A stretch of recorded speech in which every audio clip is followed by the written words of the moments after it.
తప్పుడు కేసులు, ఈ రాష్ట్రంలో మీకు నచ్చని వాళ్ళ మీద ఏదో రకంగా కక్ష సాధింపు చేయాలి అంటే అది కరెక్ట్ కాదు. ఎందుకంటే ఎప్పటికీ మీరు ఉండరు.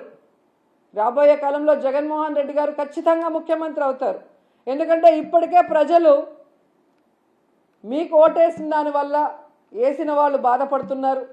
ఈవీఎంల వల్ల మీరు గెలిచారనుకున్న వాళ్ళు మీరు దిగిపోవాలని ప్రార్థనలు చేస్తున్నారు. ఎందుకంటే మీ వల్ల పేదవాళ్ళకి ఉపయోగం లేదు, రాష్ట్రానికి ఉపయోగం లేదు, ఏ వర్గానికి కూడా ఉపయోగం లేదు. కాబట్టి ఇప్పటికైనా మీరు మీ సీనియారిటీని ఇచ్చిన మాట నిలబెట్టుకోవడంలో పెట్టండి.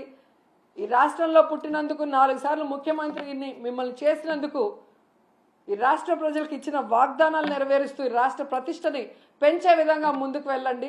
ఇప్పటికైనా అబద్ధాలు చెప్పడం మానేయండి అని కూడా ఈ సందర్భంగా తెలియజేసుకుంటూ, నిజంగా ఈరోజు ఒక్క ఎంఓయూ కూడా జరగకుండా వీళ్ళు తిరిగి రావటం వీళ్ళకి సిగ్గు అనిపించడం లేదేమో కానీ ఈ రాష్ట్రంలో ఉన్న ఒక ప్రజల్లాగా, అంటే ఒక ఓటర్ లాగా లేదా ఒక లీడర్ లాగా మేమైతే పక్క రాష్ట్రాల వాళ్ళ ముందు మొహం చూపించలేక సిగ్గుపడుతున్నాం.